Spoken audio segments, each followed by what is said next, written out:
은혜로운 밤입니다. 예, 오늘이 2023년 마지막 파트 모임 하는 날입니다. 우리가 12월 30, 30일은 신년수양회를 하는데 오늘이 마치 송년의 밤을 하는 것 같습니다. 송년의 밤 주제에 합당하게 우리의 선한 목자 예수님을 묵상하는 말씀을 주셔서 감사를 드립니다. 오늘 말씀의 제목은 이스라엘의 참된 목자 다윗, 우리의 선한 목자 예수님입니다.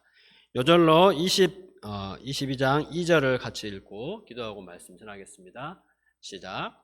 환난당한 모든 자와 빚진 모든 자의 마음이 온토한 자가 또 그는 그들의 우두머리가 되었는데 그와 함께한 자가 400명 가량이었더라. 사랑의 하나님 아버지 감사합니다. 2023년을 이제 마무리하는 시간입니다. 저희가 오늘 말씀을 통해서 우리의 선한 목자가 되어주시고 우리와 늘 함께 해주신 예수님을 묵상하며 은혜 받기를 기도합니다. 예수님의 이름으로 기도드렸습니다. 아멘. 제가 성탄 예배를 드리고 그날 저녁에 노량 죽음의 바다 이순신 영화를 봤습니다. 이순신 장군에 대한 이야기는 책을 읽든지 드라마를 보든지 영화를 보든지 항상 은혜가 되고 감동이 됩니다. 마지막 순간까지 적들을 물리치고 나라를 위해서 목숨을 내려놓고 헌신하는 모습에 참 가슴이 먹먹하고 은혜와 감동을 많이 받았습니다. 서울의 봄 영화가 1000만을 넘었다고 하는데요. 그 영화를 본 분들이 한결같은 소감은 화가 났다, 스트레스가 막 쌓였다, 그런 소감을 이야기를 많이 했습니다. 근데 이순신 그 영화를 보면서는 감동과 또 뭔가 잊혀지지 않는 그 은혜의 요운이 이렇게 가슴에 오래 남았습니다. 오늘 말씀에도 보면 진정한 이 리더, 모범적인 지도자요, 또 이스라엘의 참된 목자인 다윗의 모습이 나옵니다. 그는 자기 자신도 어려운 처지에 있었지만 자기보다 더 어려운 사람들을 돌아보고 그들을 구출하려고 목숨을 걸고 전쟁터로 뛰어들었습니다.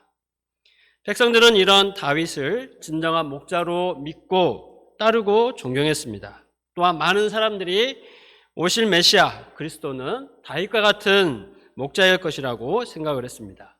그래서 복음서에도 보면 많은 사람들이 예수님께 나오면서 다윗의 자손 예수야 하고 소리를 치는 것을 볼 수가 있습니다. 이러한 다윗의 삶을 보면 예수님의 모습을 볼 수가 있습니다. 오늘 말씀을 통해서 다윗이 어떤 점에서 이스라엘의 참된 목자가 되었는지, 또 예수님이 우리에게 어떤 선한 목자가 되시는지 묵상하며 은혜 받을 수 있기를 기도합니다. 20장 말씀을 보면 다윗은 요나단과 눈물의 작별을 하고 사울의 추격을 피해서 도망다니는 생활을 본격적으로 하게 됩니다. 또 21장에서는 사울에 대한 두려움 때문에 원수의 땅 블레셋 가드 왕 아기스 왕에게 몸을 피하게 됩니다. 그런데 그곳에서 다윗의 명성이 아주 자자하게 되었습니다. 사울을 죽인 자는 천천히요, 다윗은 사울이 죽인 자는 천천히요, 다윗은 만만히로다, 이런 노래가 가드 땅을 온통 휩쓸고 있었습니다. 다윗은 가는 곳마다 수많은 사람들이 따라다니면서 사인을 해달라고 줄을 설 지경이었습니다. 다윗은 아이돌 그룹 못지않는 큰 인기를 누렸습니다. 이방 목숨을 지키려고 이방 땅에서 신분을 감추고 조용히 살려고 했는데 원치 않게 인기 스타가 되어버렸습니다. 아기스 왕의 신하들은 이런 다윗을 위험한 인물로 지목하고 눈여겨보았습니다. 결국 다윗은 목숨을 부지하고자 그들 앞에서 미친 사람처럼 행동하며 침을 질질 흘리는 이 비참한 이 상황까지 연기를 해야 했습니다. 살기 위해서 이렇게까지 해야 하는 다윗의 심정이 얼마나 비참했겠습니까? 시편 142편은 이때 그의 심정을 이렇게 말하고 있습니다. 내가 내 원통함을 그의 앞에 토로하며 내 우환을 그의 앞에 진술하도다. 내 영이 내 속에서 상할 때에도 주께서 내 길을 아셨나이다. 내가 가는 길에 그들이 나를 잡으려고 올무를 숨겼나이다. 오른쪽을 살펴보소서. 나를 아는 이도 없고 나의 피난처도 없고 내 영혼을 돌보는 이도 없나이다. 나의 부르짖음을 들으소서. 나는 심히 비천하니이다. 나를 핍박하는 자들에게서 나를 건지소서. 그들은 나보다 강하니이다. 다윗은 참으로 원통하고 답답했을 것입니다. 아무런 소망이 보이지 않고 두려움과 막막함에 몸서리치는 시간을 보냈을 것입니다. 이런 다윗은 누구보다 위로와 도움이 절실하게 필요했습니다. 결국 다윗은 블레셋 땅을 떠나서 다시 이스라엘로 돌아왔습니다. 22장 1절을 보십시오. 다윗은 고향 베들레헴에서 15km 떨어진 아둘람 굴로 피했습니다. 그때 누가 다윗을 찾아왔습니까? 형제들과 아버지의 온 집이 전부 다 다윗에게 나왔습니다. 그들은 다윗을 잡으려는 사울 왕의 감시와 핍박을 견디다 못해서 다윗을 찾아왔을 것입니다. 뿐만 아닙니다. 2절을 보십시오. 다 같이 한번 읽어보겠습니다. 시작. 환난당한 모든 자와 빚진 모든 자와 마음이 온통한 자가 다 그에게로 모였고 그는 그들의 우두머리가 되었는데 그와 함께한 자가 400명 가량이었더라.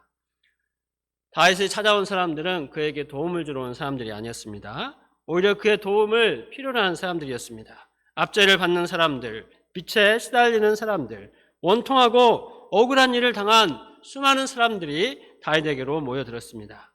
그들은 사울 왕의 독재로 억울하게 피해를 본 사람들이었습니다. 그들은 마음의 서러움과 울분과 원망이 가득 찬 밑바닥 인생으로 전락한 비참한 자들이었습니다. 그들에게는 마음에 쌓인 한과 슬픔과 원통함을 들어주고 이해해주고 풀어줄 수 있는 사람이 없었습니다. 혹시라도 드러내놓고 반발했다가는 사울의 비밀 경찰들에 의해 쥐도새도 모르게 죽을 수도 있었기 때문에 어디 가서 하소연할 수도 없었습니다. 이로 인해 이스라엘의 민심은 악화될 대로 악화되었습니다. 이런 그들에게 다윗이 아둘람 굴에 숨어 들었다는 소문은 그나마 한 줄기 희망의 빗줄기와 같았습니다. 꽃이 있는 곳에 벌이 모여들듯이 참된 목자가 있는 곳에 양들이 몰려듭니다. 그들은 이전에 다윗이 그들 앞에 출입하면서 백성들을 사랑하고 지혜롭게 행하던 때를 기억했을 것입니다. 이스라엘 온 군대가 블레셋의 거인 골리앗 앞에서 뒤로 떨고 있을 때 용감하게 나가서 골리앗을 물리치고 이스라엘을 구원한 다윗의 용기와 충성심을 그리워했을 것입니다. 비록 그가 지금은 모든 직책을 다 잃고 도망자 신세이지만 그들 마음속에는 다윗이 그들의 진정한 목자요 지도자였습니다. 때문에 그들은 다윗에게 가봐야 당장 먹을 것도 없고 또 무슨 뼈저갈 수도 있는 것도 아니었는데도 다윗에게로 몰려갔습니다. 그리하여 모인 수가 400명에 이르게 되었습니다. 다윗도 이리저리 도망다니는 처지인데 자기보다 힘든 사람들이 그것도 400명이나 한꺼번에 몰려들 때 얼마나 큰 부담이 되었겠습니까? 우리는 400명이 아니라 작은 요회나 파트 하나를 섬기려고 해도 큰 부담을 느낍니다. 교회 목자님들이나 파트장 목자님들도 문제를 안고 힘들어하는 동역자들을 섬기는 것은 쉬운 일이 아닙니다. 신앙생활을 오래 한 동역자들을 섬기는 것도 이를진데 하물며 어린 양 한 사람을 섬기는 것은 또 얼마나 힘듭니까? 세대 차이가 나서 말도 잘 통하지 않고 또 영적으로도 어린이 그야말로 어린아이 베이비시팅하는 것 같은 수고와 헌신이 필요합니다. 한참 동안 내년 JBF를 섬길 교사 목자님들 찾는데 어려움이 많았습니다. 지금은 은혜로 교사들이 다 모집되었는데요. 아무리 은혜롭게 찬양을 인도하고 말씀을 전해도 도무지 반응이 없고 또 오히려 상처를 주는 언행을 하는 그들을 섬기는 것은 무거운 십자가로 여겨진 것 같습니다. 나베드로 목자님은 CBF 역사를 이룰 초창기에 여러 사람들에게 도와달라고 부탁을 했는데 아무도 도와주는 사람이 없어서 혼자서 섬겼다고 했습니다. 대학생 양도 아니고 어린 아이들을 섬기는 것이 참 부담스럽고 힘들었을 것입니다. 그런데 다윗은 자기도 힘든 상황에서 환난당하고 빚지고 원통하고 억울한 일을 당한 사람들을 400명이나 섬겨야 했습니다. 어떤 사람은 밤새도록 자신이 당한 원통한 일을 털어놓고 잠을 못 자게 했을 것입니다. 또 어떤 사람들은 분을 사귀지 못하고 심지어 잠잘 때도 이를 부득부득 갈았습니다. 또 밤에 갑자기 일어나서 사울 이놈 나와라! 내 집 내놔라 이놈! 하면서 몽둥이를 들고 설쳐대는 사람도 있었습니다. 그런 사람 보면 참 무서웠을 것 같습니다. 자기들끼리 사소한 문제로 싸우고 혈기 부리는 사람들이 허다했습니다. 한마디로 말해 아둘람굴은 인생 막장과 같은 참 비참한 곳이었습니다. 그러나 다윗은 어떠했습니까? 그들을 부담스러워하며 피하지 않았습니다. 오히려 그들을 영접하고 그들의 말을 밤새도록 들어주며 그들의 문제를 섬세하게 도와주었습니다. 상처받고 괴로워하는 사람들과 함께 동거동락하며 함께 아파하고 함께 고민하고 함께 문제를 풀어갔습니다. 그때 사울은 왕궁에서 호의호식하면서 정적들을 제거하고 어떻게 하면 다윗을 죽일지 고민했습니다. 반면 다윗은 누추하고 어두운 동굴에서 양들을 돌보며 섬기는 진정한 목자 생활을 하고 있었습니다. 다윗은 이러한 목자 생활을 통해서 인간에 대한 깊은 이해를 갖게 되었고 또 백성들을 향한 상한 목자의 심정을 갖게 되었습니다. 이 과정에서 그는 이스라엘의 참된 목자요 실질적인 지도자로 성장할 수 있었습니다. 이를 볼 때 아둘람굴은 그저 비참한 차가운 그런 인생 막장들이 모여든 동굴이 아니라 다윗을 이스라엘의 목자로 훈련시켜주는 광야 학교요 지도자 학교였습니다. 예수님도 하나님의 아들이시지만 그 사역의 출발은 아둘람굴과 같은 말구유에서 시작되었습니다. 소외되고 무시받는 이방의 갈릴리 총구석에서부터 예수님의 사역이 시작되었습니다. 예수님은 이처럼 밑바닥에서부터 양들을 돕고 섬기셨기 때문에 마음의 상처와 문제를 안고 또 고통하는 수많은 사람들이 다 예수님께로 나올 수 있었습니다. 당시 지도자인 헤롯과 종교 지도자들은 사리사욕을 채우며 예수님을 어떻게 하면 죽일까 골몰했습니다. 그러나 예수님은 병든 자, 귀신 들려 울부짖는 자, 소외되고 버림받은 자들을 영접하시고 섬기시기에 여념이 없으셨습니다. 때문에 백성들은 다 예수님에게서 참된 목자의 향기를 맡고 예수님께로 몰려갔습니다. 마가복음 6장에 보면 5,000명이 훨씬 넘는 무리들이 예수님께 나와 도움을 청하였습니다. 이때 예수님은 조금도 이들을 부담스러워하지 않으시고 그들의 목자 없는 양 같음을 인하여 불쌍히 여기시고 여러 가지로 가르치시며 섬겨주셨습니다. 또한 오병이어 기적을 베풀어 주셔서 배고픈 이들의 배를 채워주셨습니다. 이 예수님은 그 시대 백성들의 진정한 목자가 되어주셨습니다. 오늘날도 수많은 사람들이 겉으로는 아무 문제가 없는 것처럼 아주 잘 먹고 잘 살고 있는 것처럼 보입니다. 그러나 그 내면은 온갖 죄로 병들고 인생 문제로 고통하고 있습니다. 그 누구에게도 속 시원하게 자기 문제를 터놓고 대화할 사람이 없어서 홀로 끙끙 앓고 있습니다. 대학생 온라인 커뮤니티를 보면 이런 문제로 인해 몸과 마음이 병들어 정신과 병원을 찾고 약을 의지하는 학생들이 얼마나 많은지 모릅니다. 양들뿐만 아니라 우리도 어려움이 많이 있었습니다. 올해를 시작할 때 세상은 코로나 팬데믹으로 꽁꽁 닫혀 있었습니다. 캠퍼스 복음 역사도 제약이 많았습니다. 유례 없는 심한 가뭄으로 힘들었습니다. 세계는 전쟁으로 혼란스럽고 경제도 어려웠습니다. 우리는 우리대로 죄의 유혹과 끊임없이 마주하는 삶의 문제로 인해 환난당하고 원통한 자와 같았습니다. 어떤 분은 자식 때문에 울고 또 어떤 분은 양들의 죄 문제 때문에 울었습니다. 건강이 연약하여 근심과 두려움 가운데 울기도 하고 직장에서 당하는 괴롭고 억울한 일 때문에 마음 상하고 울기도 하였습니다. 예수님은 바로 이런 우리 인생들의 선한 목자가 되시려고 이 땅에 낮아져 오셨습니다. 우리는 지난 성탄 메시지를 통해서 말씀이 육신이 되어 낮아져 오신 예수님을 생각하며 큰 은혜를 받았습니다. 예수님은 죄로 인해 더럽고 냄새나는 우리와 동거동락하시며 우리의 더러운 말을 씻어주시고 또 우리의 수고하고 무거운 모든 짐을 대신 져주셨습니다. 세리처럼 이기적이고 또 중풍병자처럼 무기력하고 사마리아 여인처럼 정욕에 이끌려 살던 우리를 끝까지 감당해 주시고 우리의 병든 내면을 깨끗이 치료해 주셨습니다. 이를 위해 예수님은 십자가에 못 박혀 죽기까지 우리를 사랑하시고 헌신하셨습니다. 이 예수님은 우리의 진정한 목자가 되십니다. 우리에게 예수님과 같은 선한 목자를 보내주신 하나님께 감사 찬송을 드립니다. 선한 목자 예수님의 어린 양이요 자녀된 우리는 세상에서 가장 행복한 사람입니다. 올 한 해를 돌아볼 때 우리는 선한 목자 예수님의 은혜로 말미암아 살아왔음을 고백하지 않을 수 없습니다. 하나님은 우리에게 이사야 43장 19절 보라 내가 새 일을 행하리니 이제 나타낼 것이라 너희가 그것을 알지 못하겠느냐 반드시 내가 광야에 길을 사막에 강을 내리니 말씀을 통해 새 일을 이루실 것에 대한 믿음과 소망을 주셨습니다. 하나님은 산자의 하나님이 되셔서 우리가 살아있는 믿음의 사람들이 되게 도와주셨습니다. 학생 수양에 양들이 참석하여 큰 은혜를 받게 해주셨습니다. 또 솔트팀을 이루어 주셔서 학생 제자 양성에 소망을 보게 하셨습니다. 믿음으로 또 캠퍼스에 나아가서 복음을 전하며 제자 양성을 감당하는 은혜도 주셨습니다. 봄 수양회를 통해서 우리를 큰 용사로 부르신 하나님의 부르심을 붙들게 하셨습니다. 여름 수양회를 통해 이 땅에 오신 예수님의 십자가 사랑을 통해 하나님의 영광을 보게 하셨습니다. 김예미아 목자님을 한국 대표로 세워주시고 우리 광주센터가 한국과 전 세계 캠퍼스 복음 역사를 더욱 간절히 기도하며 힘차게 섬기도록 축복해 주셨습니다. 세계대표 라노드 목자님을 비롯해서 전 세계 각지에서 50여 명의 성리사님들이 방문하여 은혜를 나누는 세계적인 센터로 쓰임받게 하셨습니다.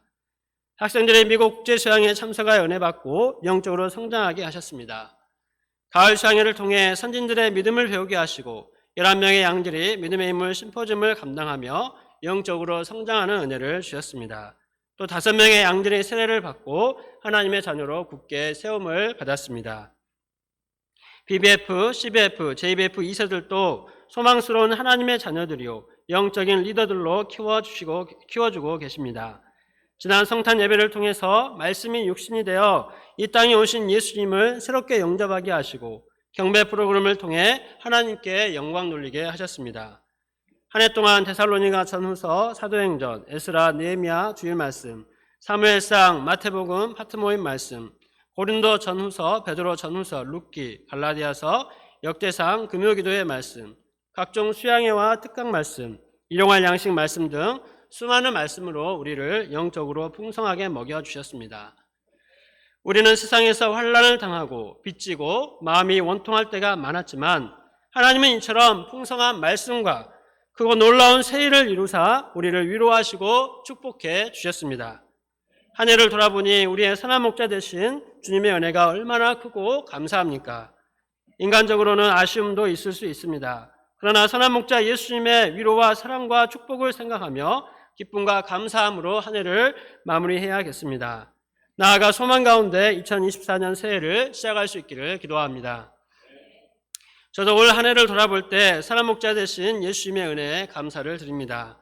매주 새벽 메시지와 금요기도회, CBF 주일 메시지, 주일 특강, JBF 양식 집필 등을 섬길 기회를 주셔서 힘들어도 힘들 틈이 없게 하시고 은혜를 주셔서 감사를 드립니다.